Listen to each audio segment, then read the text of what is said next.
ఉండవు తమ్ముడు, రేపటి నుంచి నువ్వు చొక్కా కూడా ఉండదు నీకు.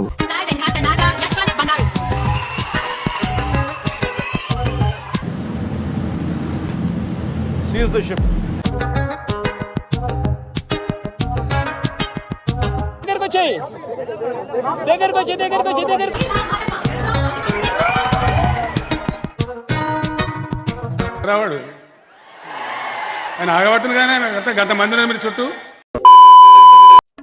మామ బ్రో, మీరు గ్రాడ్యుయేషన్ సర్టిఫికెట్ తీసుకోవడానికి వెళ్ళారా, లేదంటే పార్టీ ఫ్లాగ్స్ని ఫ్లెక్స్ చేసుకోవడానికి వెళ్ళారా? పార్టీ ఇష్టం ఉంటే ఓటు లెక్కనో లేదంటే సోషల్ యాక్టివిటీ చేసి పార్టీని మీరు ప్రమోట్ చేసుకోవాలి, అంతేగాని ఇలా స్టేజ్ మీద ఎక్కి ఫ్లాగ్ని షో చేస్తే ఏం పనికిరాదు. ఇంకా నయ్య నార్త్ నిబ్బగా లేరు, ఉండుంటే ఆ బీజేపీ పార్టీ ఫ్లాగ్ కూడా ఇచ్చేది అనమాట. పోనీ ఇలా చేసినందుకు మీకు ఎమ్మెల్యే సీట్లు ఎంపీ సీట్లు ఏమైనా ఇస్తారా? అందుకు కూడా వదిలేయండి, ఇంటికి పిలిచి భోజనాన్ని పెడతారా? మరి ఎందుకు బ్రో మీరు టైం వేస్ట్ చేసుకుంటారు? ఇప్పటికే మన ఏపీ స్టేట్ లిటరేచర్లో లాస్ట్ ప్లేస్, మన తెలంగాణ లాస్ట్ నుంచి 4th ప్లేస్లో ఉంది. ఇప్పటికైనా కొంచెం మారుదాం.